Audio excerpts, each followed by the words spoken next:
Hi, it's Wyndham. Welcome back to the channel. And today I want to pose you a question.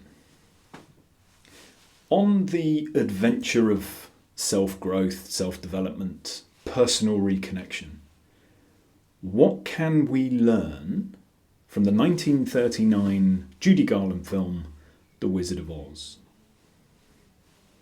The Cowardly Lion, the Tin Man, the Scarecrow, all that gubbins.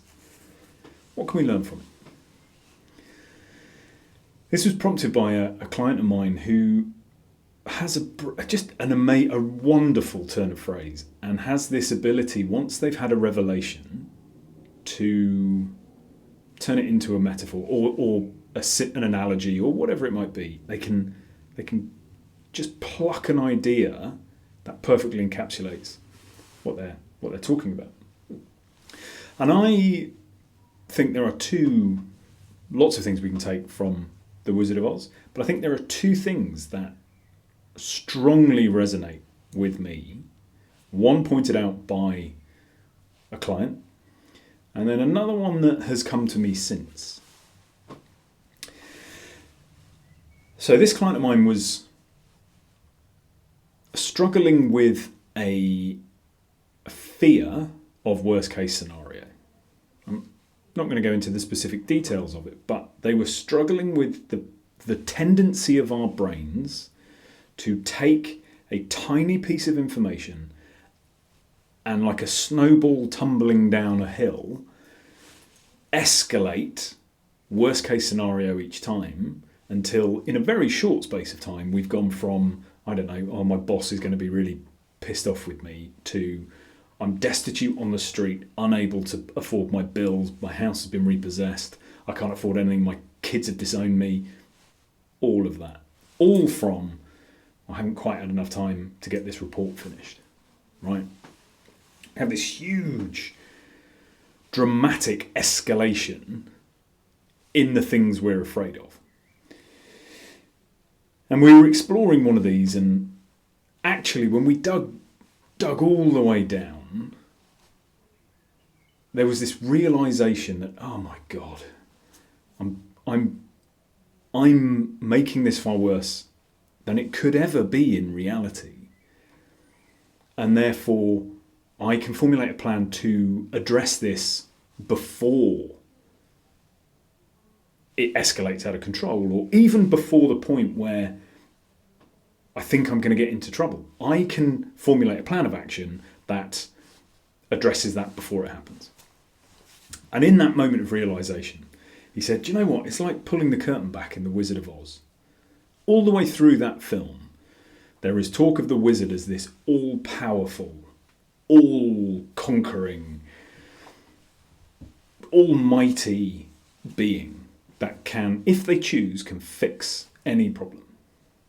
And yet when you get towards the end of that film, they pull the curtain back, and actually what you've got is a dishevelled old man in an ill-fitting suit with a computer and a megaphone, projecting this idea of all-powerfulness. In reality, nothing like that. And so the first analogy is to the things we are afraid of. And we're all afraid of something. And that fear keeps us where we are. Because, I think back to mine, and because I didn't want to look at them, I didn't want to address them, I couldn't get their size and shape. All I knew was they made an awful lot of noise in my head. And it wasn't until I drew back the curtain, it wasn't until I got my flashlight out and shone it into the dark corners of my own mind that I realised that these huge hulking fears were tiny. They were just wearing very big shoes. So when we run away from facing our fears, we actually empower them. We make them bigger. We make them more portentous. We put ourselves in vulnerable positions under their power. And actually, by facing it, by naming it, we empower ourselves. We give ourselves a moment where we go, actually, I just need to quantify what I'm really dealing with. Because it is always smaller than we perceive it to be when we let fear get in the way. And the second thing I think we can take from the Wizard of Oz is nobody's going to help you. Nobody's going to do this for you. Throughout that film, Dorothy is trying to get home. The wizard can help you get home. The Tin Man needs courage. The Tin Man needs a heart. The wizard can give you a heart. The Cowardly Lion needs courage. The wizard can give you that. The Tin Man needs... I don't even know what the Tin Man needs. I may have got those all wrong. I know the lion is cowardly.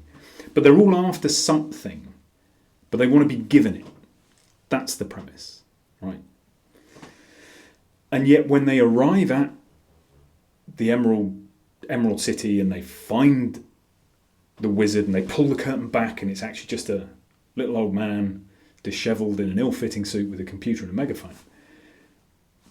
The reality is nobody can do those things for them. They have to find their own way. And that is essentially the same with any personal growth, with any self-development, with any personal reconnection. Nobody else can do the work for us. And up to the point we recognise and accept that truth, we are stuck where we are. And reflecting on my own life, I fully accept that I was scared of how hard it was going to be. I was actually more scared of failing. I was more scared of, well, if I give this my all, I still might muck it up. I might not be able to do this. And that fear kept me where I was. That fear, for the longest time, was shrouded in excuses and reasons and was clomping around in my head with its big size 20 hobnail boots on because I wasn't willing or able to shine my light in a way that showed it for what it really was. My fear that I wasn't good enough to see this through. My fear that ultimately I wasn't worthy of living a life I really wanted to live. And so in that scenario, I was desperately looking for an intervention. You know, at that point, I was genuinely, part of my brain was going, you might win the Euro Millions. That'd work. You know, thinking of these impossibly long shots, one move wins that change everything. And you know what? If I'd won the Euro Millions, that would have changed everything. Would it have brought me a life of meaning, fulfillment and more happiness? Arguable. But it would have made a significant change. But it is vanishingly unlikely. And so for me to sit there kind of going, yeah, but there's always the possibility. That's why we play, right? But the reality is it is so unlikely as to almost be impossible. The only way you create the change in your life you want to see is through your own work, is through your own courage to take action in the face of fear,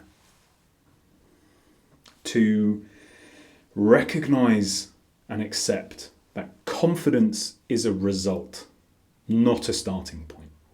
We have to work our way to feeling confident. If we wait to feel confident, we never start. So tenuous as that may be, there are two lessons we can learn from the Wizard of Oz. One is pull back the curtain. Develop the courage to face the things you are afraid of, because they are never as scary as they seem when we are turning away from them, when we are allowing them space. Face your fears, write them down, quantify them, articulate them to people. The more we do that, the more we disempower them, those fears, and the more we empower ourselves. And the second lesson to take away, it's all on you. Which on one hand feels like this huge weight. And on the other hand, you get to do what you want. You get to create exactly what you want, because it is not the responsibility of somebody else. Choose to see that as the empowering statement it is. You get to choose. I leave you with that. I wish you a peaceful and joyful few days, and I will speak to you soon.